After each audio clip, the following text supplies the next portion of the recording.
Information literacy is a critical skill in the 21st century. Think of it.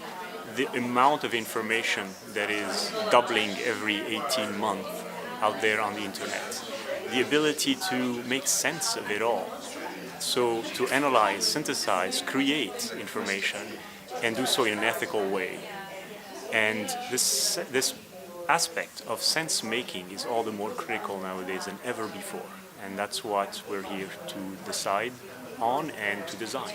And our group's been talking about information literacy is about the ability to find, sort, and evaluate different pieces of information during a research process.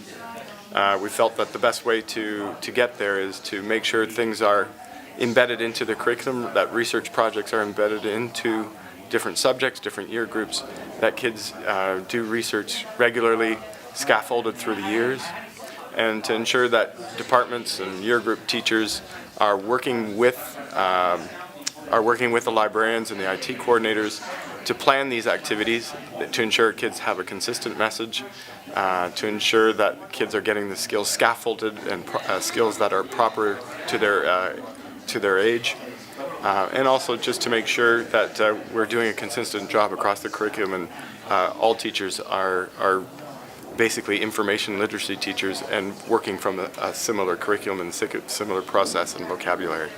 There was a time when you could send a child to do research and they'd go and look in an encyclopedia, they'd have one source, yes, they had to rewrite it into their own words, but now with Google you get pages and pages and pages and people tend to take the first hit and see where it goes, and they have to learn what to do with all of this information, and that's where we need to not just find information but sort through it and analyze it and evaluate it and find a way to present it. I think it's about innovation, it's about creativity, it's about developing critical skills and thinking about how we use in school technology to aid our students get the skills they need for the future. I think we need to teach them to be comfortable with and competent with a whole range of different devices. They need to be able to criticize sources that they're using, analyze the appropriate source for the piece of information that they need to have.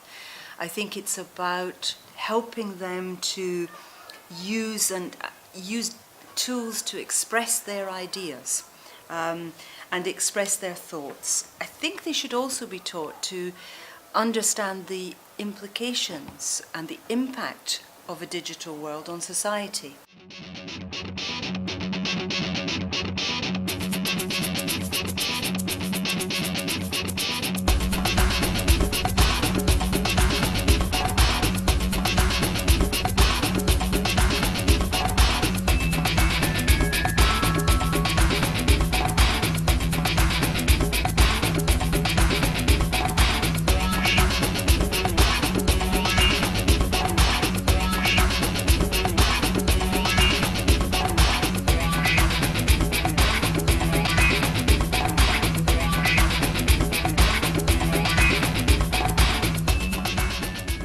STEM learning in the 21st century is about collaborative, interdisciplinary learning. It's very different than what we're doing now, fixed within the classrooms. It has to be bigger, where students are involved with real-world issues, that they learn about what industries are working on, that they can be partnering up with industries, and that they feel that what they learn is immediately relevant to their personal futures, as well as to the world in which they live.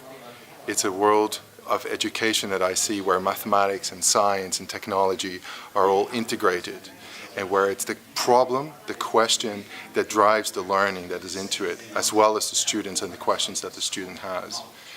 And I welcome that. I think as a teacher of mathematics, very often we're confined within the curriculum, within the classroom, and this opening up is a tremendous opportunity which is really driven by the demands made upon us, teachers, for what the students need to know. If you start thinking about what we do in the course of schooling on those subjects, we spend a disproportionate amount of time on science and mathematics, and actually quite little time on technology and engineering. In other words, a lot of time is spent on the natural world in science, but very little time on the man-made world, the human world. And that's something that needs to be addressed. So, not only will there be an effort to teach a lot more technology and engineering, but also rethinking within mathematics, for instance, what are the branches of mathematics that are much more relevant to the world of today?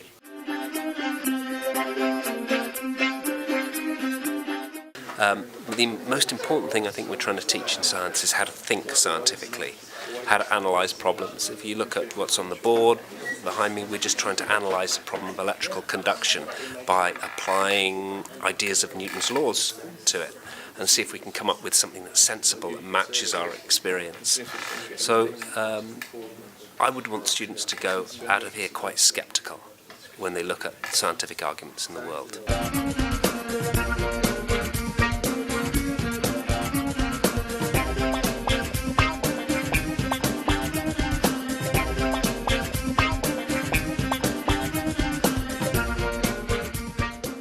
The reason we study science is, studying biology. You're studying ourselves in a way, and I think it's a way for us to get to know ourselves and to get to know our world.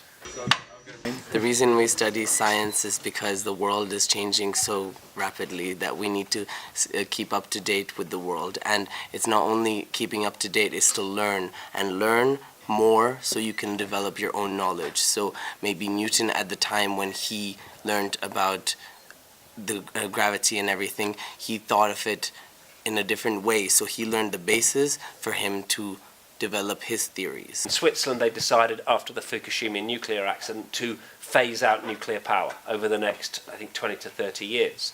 That's what people have decided here. Is nuclear power dangerous? You need to sort of sit down and look at the evidence. Is the waste released from nuclear power harmful? And also, you should probably be weighing that against, what are your alternatives? What are your alternatives? Nobody ever factors in the number of coal miners that die in coal mines every year when they're looking at the nuclear industry. But actually, if you replace a nuclear power station with a coal plant, lots of people die in mining accidents. Should that be factored in? So usually we say no, because the people are dying in the mining accidents live somewhere else, and if the nuclear power plant blows up, it's going to affect us. But you see what I mean? You need to be able to examine things in a rational and evidence-based way.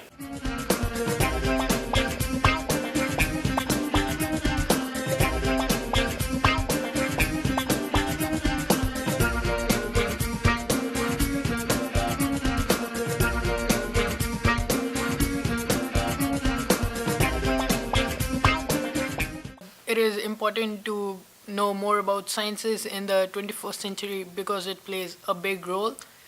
For example, physics that can be used for engineering, and without engineering we wouldn't have the transport system that we have today, or like the civil engineering. Without that we wouldn't have the buildings as we have today. I think it's important to study sciences at school because it's an important part of the human development. I enjoy physics, definitely, and I think the best way to teach any kind of science is with practical application, so you can understand how it's actually used in the real world for yourself and for scientists. So for any science, having experiments and things like this are the best way of teaching. I think it's also interesting to look at other people's work and learn from that. If the schools don't have the resources to go to like CERN, for example,